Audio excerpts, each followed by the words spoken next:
Hi, everyone, and welcome to our session today on hydrogen cars and new design concepts. Thanks you all for joining. I'm Ashlee Anderson. I'll be moderating today's session, and I'm from Norgren, where I work on process and fluid control technology for hydrogen applications.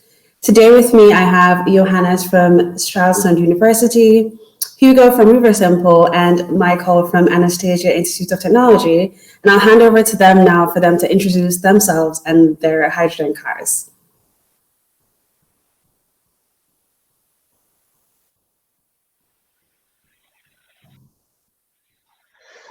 Yes, hello. My name is Johannes Gulden from the University of Stralsund, and I want to introduce you today to our small hydrogen car that we are building. We're taking part in the Shell Eco Marathon with this car, and the student team is called Thaiger H2 Racing, and we have this driven by efficiency title.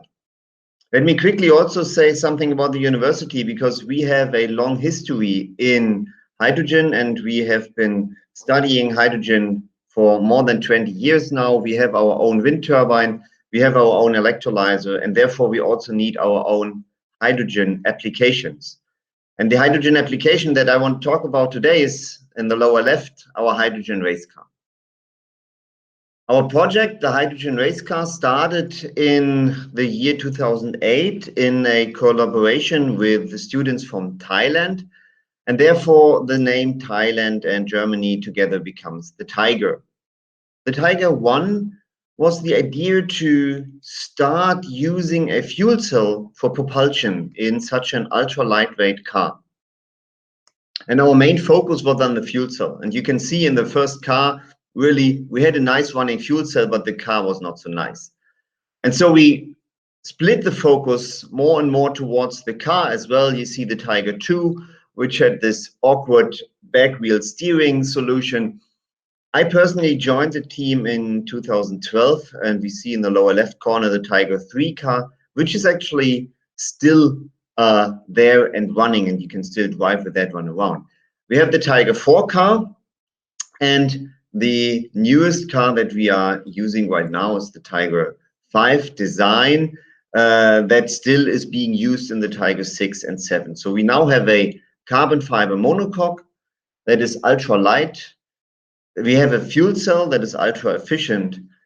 And in the competition that we are taking part in, the Shell Eco Marathon, that is the biggest competition worldwide for efficiency cars.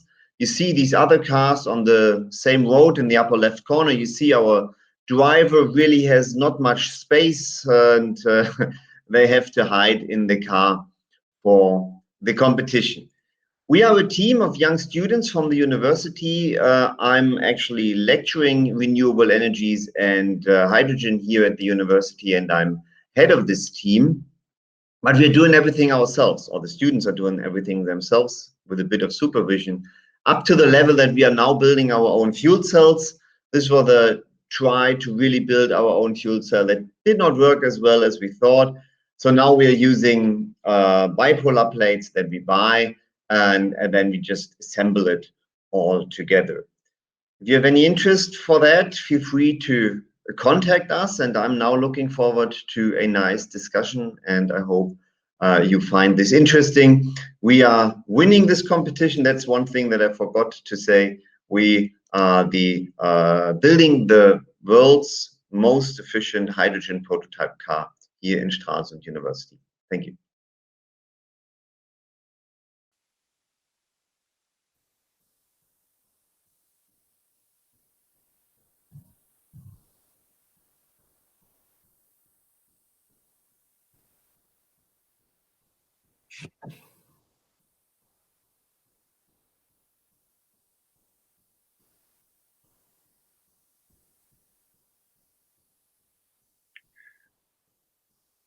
Ashlee, should I speak now? Sure, go ahead, Hugo.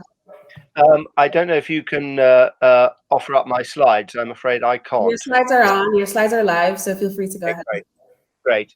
So I'm Hugo Spowers from Riversimple. We're developing lightweight and highly efficient hydrogen cars, not quite in the in the same league as Johannes, but these are cars used on the public road, so they're not quite the same. And we argue that we can decarbonize much quicker and much more cheaply if we pursue both battery and hydrogen technology. But nothing can be remotely as efficient as a hydrogen car for the sort of range to which we've become accustomed. But they are just different technologies and we need them both. We don't argue about whether solar PV or wind turbines are going to win the renewable energy race. And they're just different. You need them both, and the same is true of batteries and hydrogen. But hydrogen is very different, and fuel cells very different to petrol engines. And you really need, if you're going to build a commercially viable fuel cell car, it is much easier if you design around the characteristics of hydrogen rather than try and squeeze hydrogen fuel cells into a platform and a manufacturing strategy and a business model that's been optimized around petrol engines for 100 years. And there are very few advantages to being a startup, but the one advantage we have is a clean sheet of paper. And the result is this car. I don't know if we can go on to the second slide. I can't even see the slides at the moment, I'm afraid. And this car does 0 to 100 kilometers an hour in 9.5 seconds, which is coincidentally the same acceleration as the Toyota Mirai. But it does so with a fuel cell of only 8.5 kilowatts, whereas the Mirai has a fuel cell over 13 times as powerful and uses over 3 times as much hydrogen as this car. So that's the advantage of not trying to persuade fuel cells to behave like petrol engines, which they really don't do very well. But we also argue that the real barriers aren't really technical. They're to do with people and politics and inertia. So we put almost as much time into the third slide, please, into the business model and strategies for bringing these cars to market. And we will, importantly, never sell a car. We only ever sell a service contract, typically for a 3-year period, but it includes all operating costs, particularly fuel. And we never sell the car back into the second-hand trade at the end of a contract. We keep it on our balance sheet. It is a revenue-generating asset, and it means that we are, the more efficient and the more sustainable we are, the more profitable we are. And that alignment of interests, I think, is the biggest single change that we need to see. It's not really a technical change, but we need to shift business model to suit the 21st century so that manufacturers are rewarded for the outcomes we're seeking. And at the moment, if we sell cars, that is simply not true. So making efficiency profitable is, I think, probably the single most important thing we're doing. Thank you very much. Perfect. Thanks a lot, Hugo. And then I'll hand over to Mikael for his introduction. Can you hear me? Okay, so good afternoon, everyone. Thank you for coming. And first of all, I would like to introduce myself. My name is Mikael Raditya Dwiatmaka, currently studying chemical engineering major in the 10 November Institute of Technology, Surabaya, Indonesia.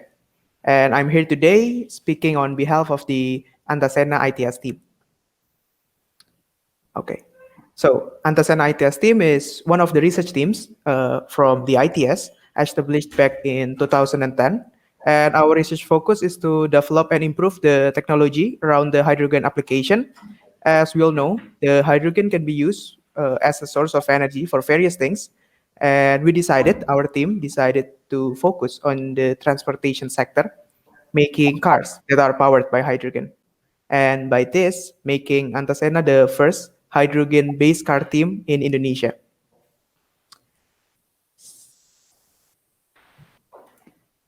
Okay. Since we were the pioneer of the hydrogen-based car team in Indonesia, we are not going to lie that it was tough and hard, and our predecessors put a lot of blood and tears to be able to make the design come to life. And so far, we have already made 4 different cars for the Shell Eco Marathon competition, the one that Johannes Johannes' team also attend. And for the previous year, in the 2019, we were able to get the efficiency of 90 kilometers per meter cubic of hydrogen. And with this number, we are the second best hydrogen car team in Asia, and also making Antasena able to qualify for the Drivers World Championship in Asia. And also in the same year, we won the award from Linde, which is the most innovative hydrogen fuel cell newcomer. And we won this award since we were able to solve one of the major problems when operating with a fuel cell, which is the heat generation. So currently we are working on our new car called Hydra, and we have the target that our latest car could achieve at least 200 kilometers per meter cubic of hydrogen. And we are very sure that with this number, we could be the number one in Asia, especially in the urban class. And most importantly, we hope it could be impactful for the life of Indonesian. And in this slide, as you can see, this is the documentation of our team's achievement back in the 2019. And besides working on the car, we also do some research and projects to get to know more about how to produce our own green hydrogen. Because our vision is we want to be able to produce our own hydrogen, our own green hydrogen to be used in the car. And then we are also trying to learn and working on making our own fuel cell. And hopefully at the end of the day, our vision is we could make our car that is powered and built by our own resources. Okay, I think that is all from me. A little brief introduction from Antasena. Thank you. Perfect. Thanks so much from all our speakers today. And with that, I'd like to jump right into it. I think each of you mentioned in your introduction a little bit about how your project came to be. But I'm very curious, could you tell us a little bit more about the motivation behind these projects, particularly as it relates to the impact that you want to have not only within your teams or your companies, but then sort of on the wider and broader society? And I'll take that in the same order. So we'll start with Johannes, then Hugo, and then we'll go to Mikael. So our motivation was to give the students that we are teaching at our university a chance to get on-hands experience Johannes? with the hydrogen technology. Okay, I'll flip forward through to Hugo, and then we'll circle back to Johannes.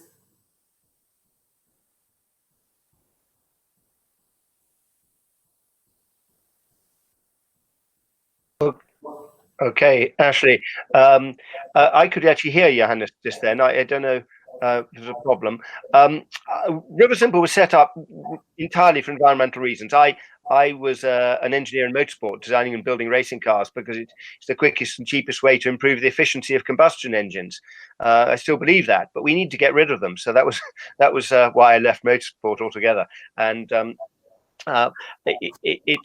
so I feel that there's no hope of a sustainable transport system without hydrogen fuel cell vehicles for long range and high utilization. And it's the one area I feel that is being neglected and not being done very well by the auto industry, who are so constrained by understandably, by the exit barriers from what they do. They do it so well.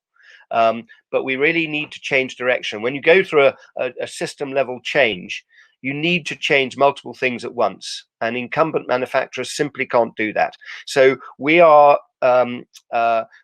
pioneering not just different technology, different approach to building cars, but a different business model. And actually, we want as many people as possible to copy us. So when we come to volume production, we're going to be open sourcing our technology.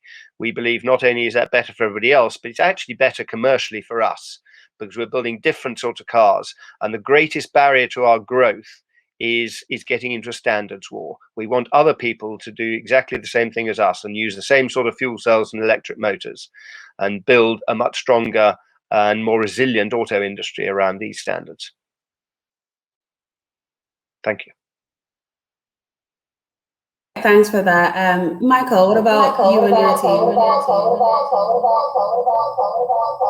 Okay, so the biggest reason behind our project or our team is knowing that the fossil fuel or the non-renewable energy is not going to be here forever, and also knowing that when we are using the fossil fuel, it also produces a great amount of pollutions. And at that time, at 2010, at the first time our team was established, we thought that the hydrogen powered car seems to be a great answer, since it uses hydrogen and only produces water as the side product. But it turned out that there was no hydrogen car commercially available, especially in Indonesia. So for the comparison, at that time, there was already an electric car that was developed by the Indonesian. And moreover, we want to show to Indonesian, especially, that the hydrogen-powered car vehicle also has the potential to be the reliable solutions besides the ongoing internal combustion engine car and also the upcoming battery electric vehicle. And throughout our project, we also discovered some advantages from the hydrogen powered car itself, which you can get the instant torque like the one you get in the battery electric vehicle, but you don't need that much time. So it's just maybe like just under 5 minutes to refueling it, just like the one you use in the gasoline car. I think that's it from our team. For that, and Johannes, we'll circle back to you in your response. Technical problems. There seems to be a feedback on Ashlee's side. So as I already started, from my side, the motivation was to give our students a chance to get practical experience on what we teach them on the board in the classroom and get experience and build their own car. And using a competition to motivate the students was a great idea. So they really have now a lot of experience with fuel cells, with ultralight construction. And so the next step is also going to an urban concept car, but also having our students go into the car industry. And so especially these things, as Hugo was telling us as a motivation, is what our students bring to us. And we want to transport that as well. And so that is a good idea to start with this team, and we have very good experience with it.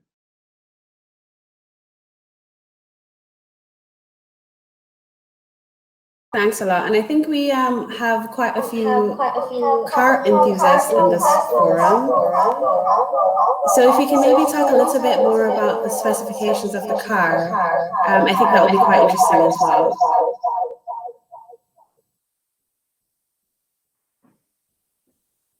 I don't know, maybe Johannes, do you want to go first? I did not understand due to the echo.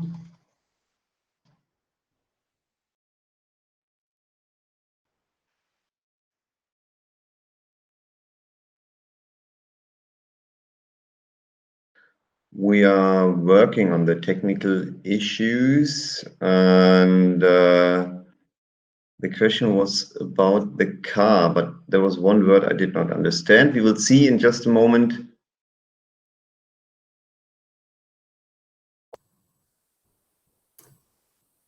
Hugo. Not hearing a response coming through from Johannes. Maybe Mikael or Hugo, if you want to answer the question.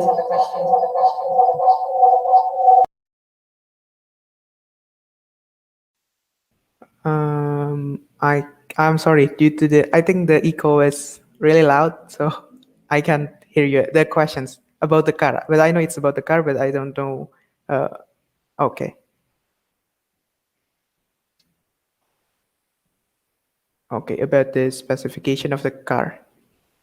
Okay, so about the specification of the car, we actually, I think I will try to give some the main point of the car itself, which is we are using the fuel cell to actually generate power that coming from the hydrogen, and we are currently using the 1 kilowatt or 1,000 watt of fuel cell. And since currently there is no company or manufacturer that make fuel cell in Indonesia, so we need to import it from our neighbor country, which is Malaysia. And we are currently using the Horizon fuel cell. And I think the type would be the Horizon H1000.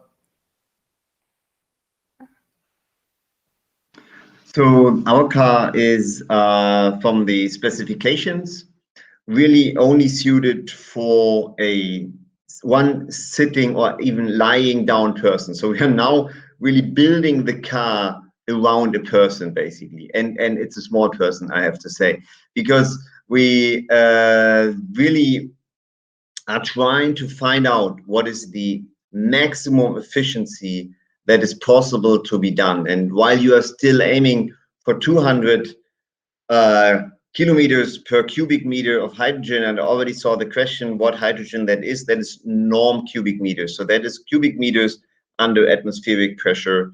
And your team is aiming for 200. That's very good. And for an urban concept car, it would be great.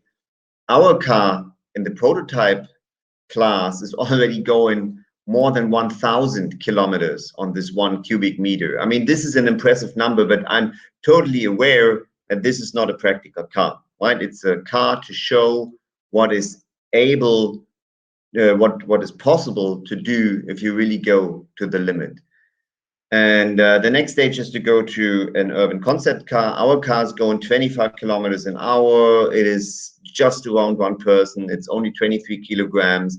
And so that's maybe some of the specifications. And way more practical is the car by Hugo. So if you want to give us something about the specifications from your side. Yes, gladly. We are building a car, as you say, for use on the public roads. It's designed to have good acceleration up to 60 miles an hour, 100 kilometers an hour, but it doesn't go any faster than that.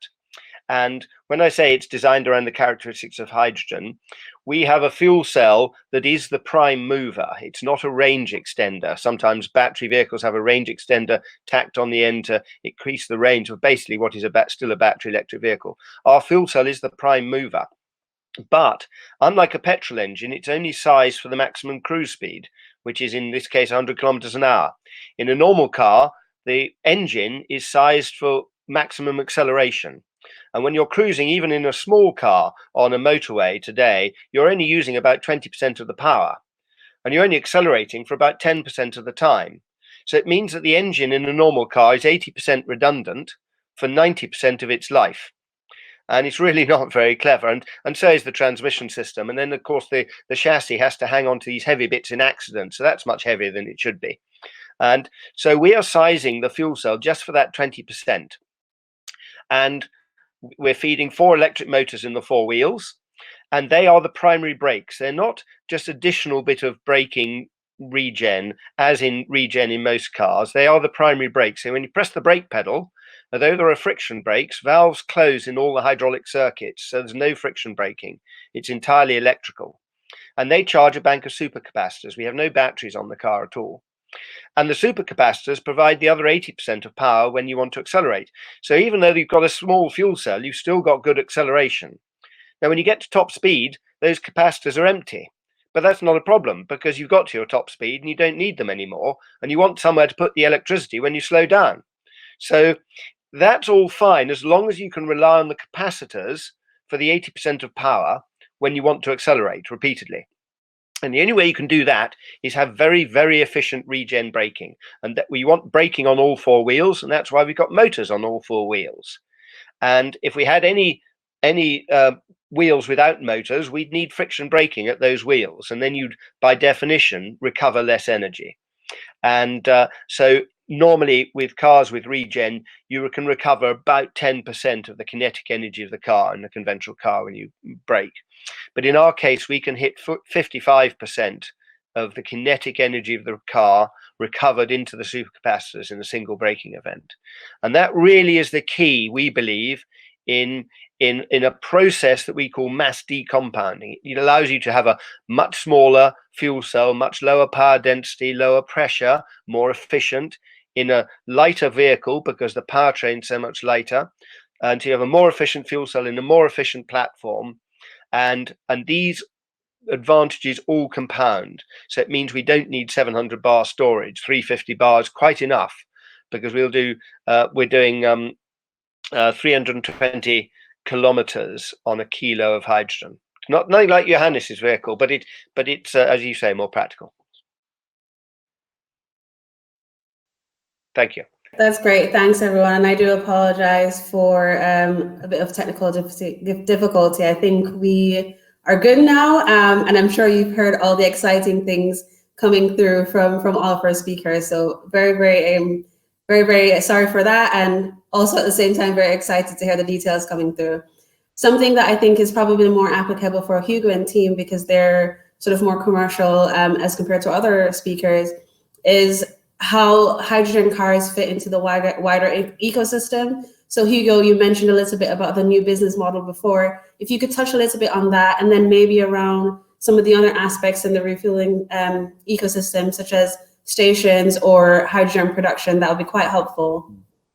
Yes, I think this alignment of business model is terribly important. At the moment, if we sell cars, we make more money by selling more cars. So we're rewarded for maximizing resource consumption.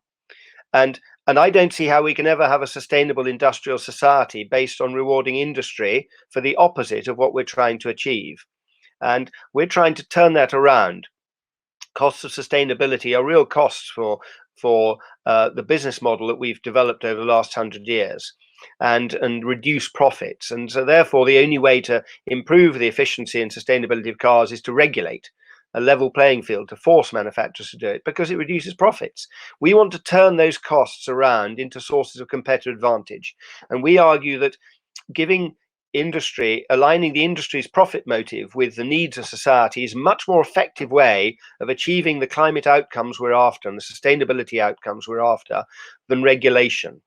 And so we're building revenue generating assets on our balance sheet. The longer they generate revenue, the more efficient they are, the fewer spare parts, because we don't profit from spare parts, and the more value we can recover at end of life, because it's still going to be ours at end of life. So we design it for recovery of value. And all these things, so recovery of value instead of being an end of life liability, longer revenue streams, lower operating costs, can all offset the build cost, because our pricing to the customer is driven by the lifetime cost, not the build cost alone. And that allows us to bring the technology to market at an equivalent cost of ownership of a conventional petrol car, long before it's anything like as cheap to build as a petrol car. And it means that we remove that entry barrier. Even battery electric cars are a premium over a conventional car, let alone a hydrogen car at the moment. And it eliminates those barriers. Though having said that, we argue very strongly that at volume, hydrogen cars are going to be a lot cheaper to build than battery electric cars, quite apart from all the other environmental impacts. The real cost in battery cars is unfortunately in the raw materials. And when demand for raw materials goes up, prices go up, not down.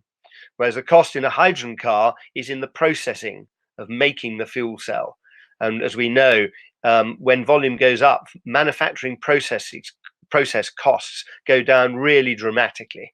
So we also argue, as well as being more efficient, they're going to be cheaper. But there is a misnomer that being peddled around, that batteries are needed. Batteries are going to solve the problem for passenger cars, and we need hydrogen for big vehicles, heavy goods, and so on. And I think we do need hydrogen for heavy goods, but it's reaching the right conclusion for entirely the wrong reasons. It's nothing to do with size at all. You can build a battery electric HGV with a 50-mile range with no problem at all. It's very easy. The problem is range, not size.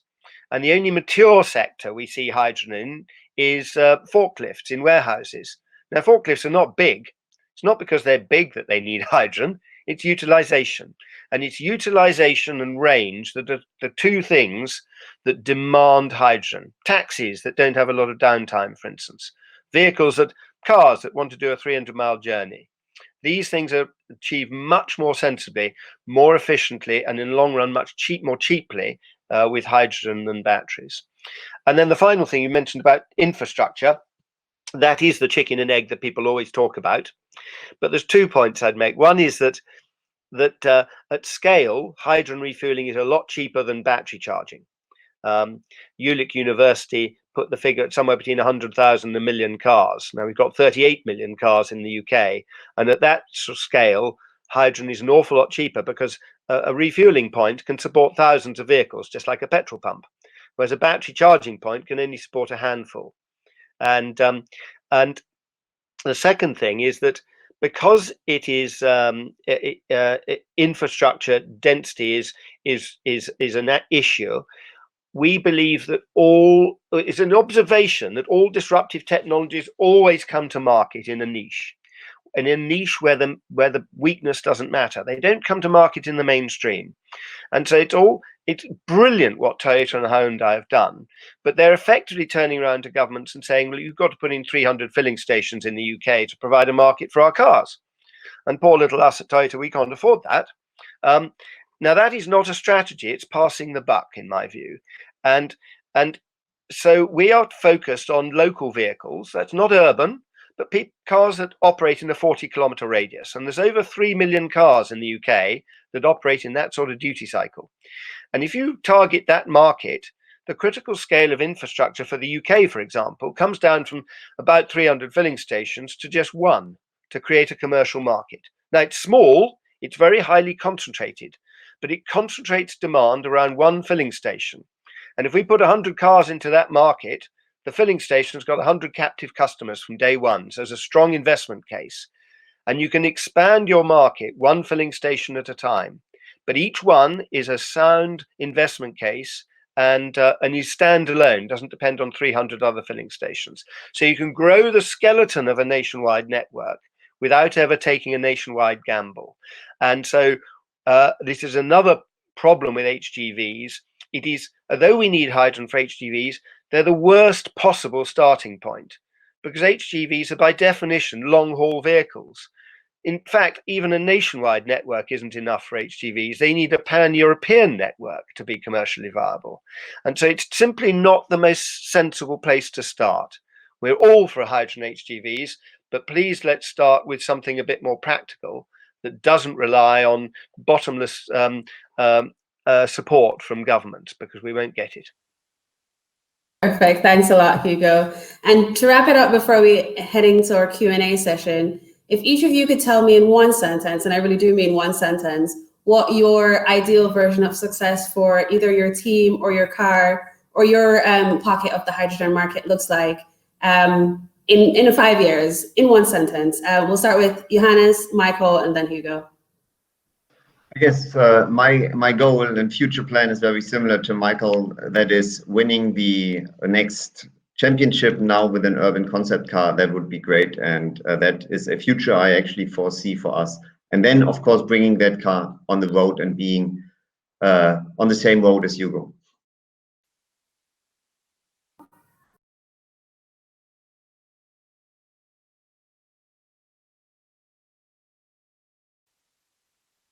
Cool. Okay, so for our team would be it in the next 5 years. Of course, we need to achieve our latest goal, that 200 kilometer for cubic meter of hydrogen, and then we also really want to be able to, like what Johannes said in his presentation, about making our own fuel cell.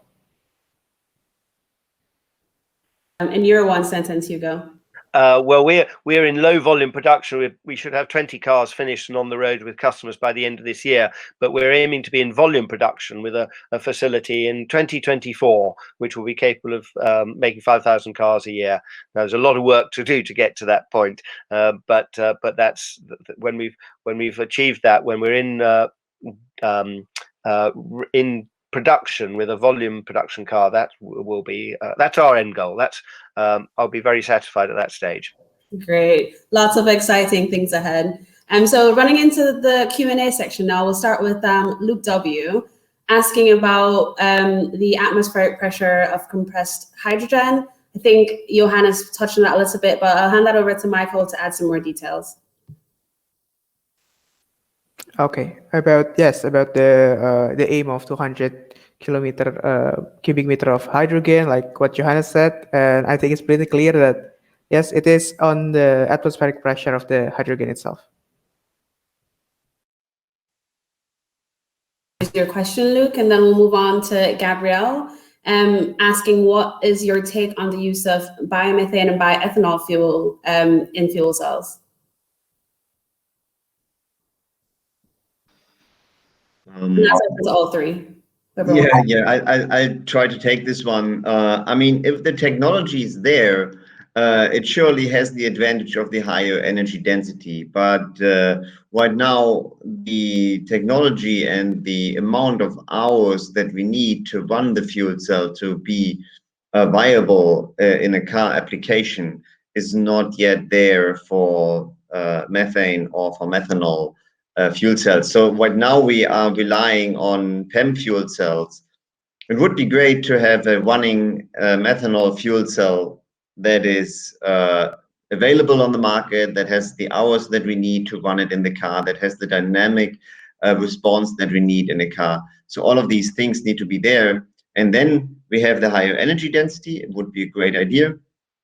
And we can't have fuel cells that only run for a few hours because, as Hugo was saying, we want to build a cleaner and more sustainable world and not run on something that only lasts for a few thousand hours.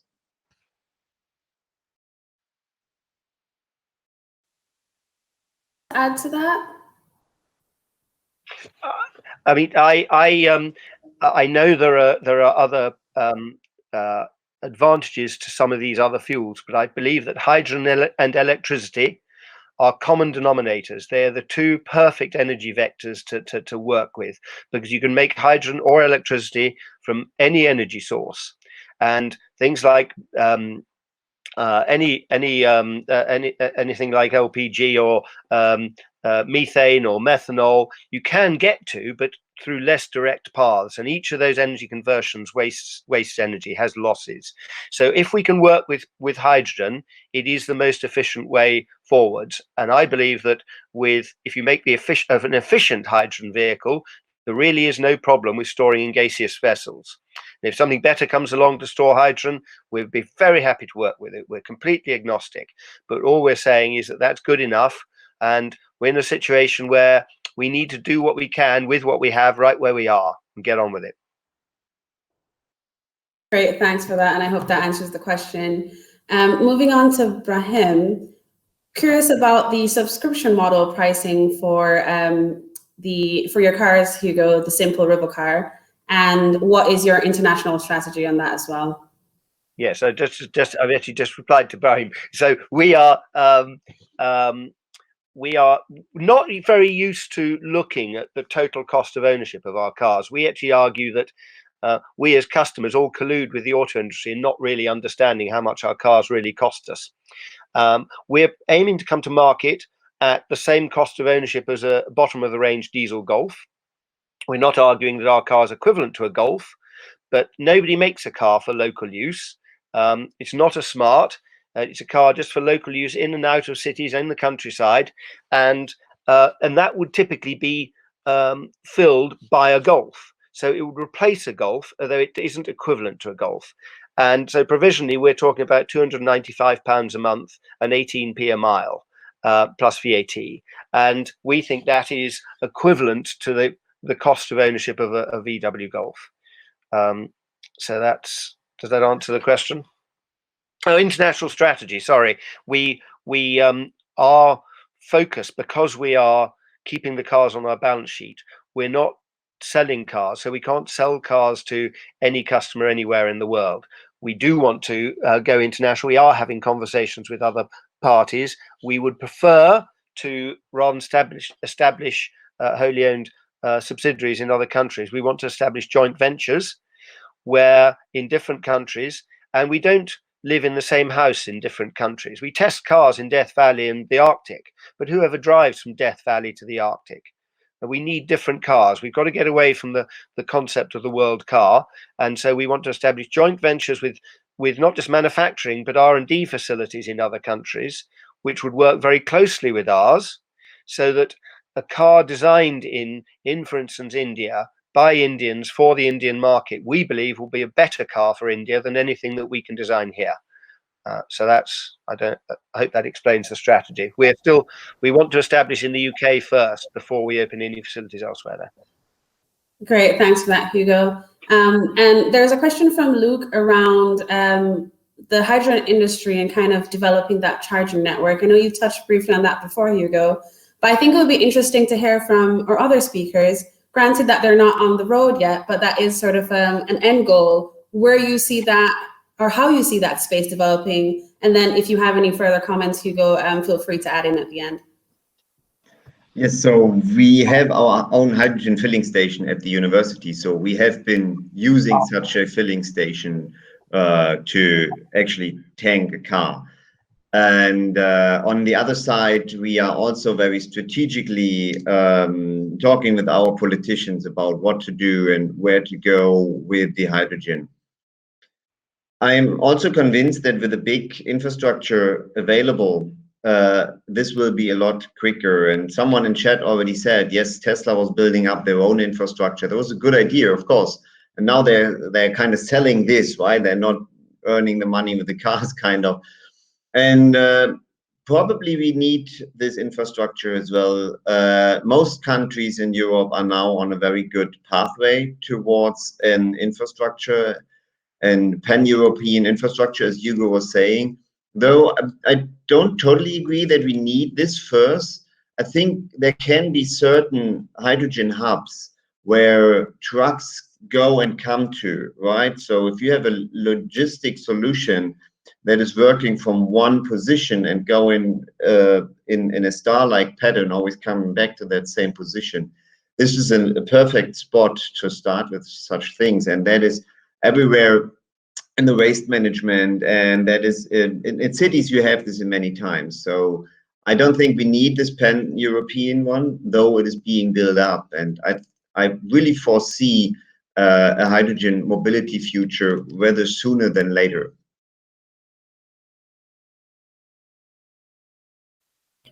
For that, Johannes. Mikael, go ahead. Okay. For us, it would be very great if we can see hydrogen powered car running on the road of Indonesia. And but once again, we are still have so many things that we need to work on besides the technical issues of the hydrogen powered car itself. Like what Johannes said, that we need to talk about the politicians, about how the policy that backing up all of the infrastructure funding for the research and development. But for now on, I think, especially for the Indonesian market, I think it would be great if our team could be part of the one that also making the Indonesia's first commercially available fuel cell. And I think it would be a great start for Indonesian market to actually have all of the infrastructure and all of the policies regarding the hydrogen powered car. I think that's all. Great to hear that. And Hugo, any final comments on the infrastructure side? Well, I agree with Johannes to the extent that any vehicles that operate out of a central point are really, really good and help support demand for the infrastructure providers. But that I was just meaning that a lot of long-haul HGVs don't operate like that. They drive right the way across Europe and they need to be able to fill up at different points. But anything that builds volume, we are delighted to collaborate with other vehicle suppliers. We absolutely do not believe in the Tesla approach, which is a very, very capital intensive way of getting to market. Now, and to that extent, it's using a sledgehammer to crack a nut. We want to find more elegant ways to get to market that don't require huge levels of speculation. And the other point about the Tesla model is that it is very mark specific. It's specific to Tesla. We don't believe that these should be aligned to individual manufacturers. The infrastructure should be a public utility, and we want to collaborate with all other vehicle suppliers and with infrastructure providers to provide open access to a network that's useful for everybody.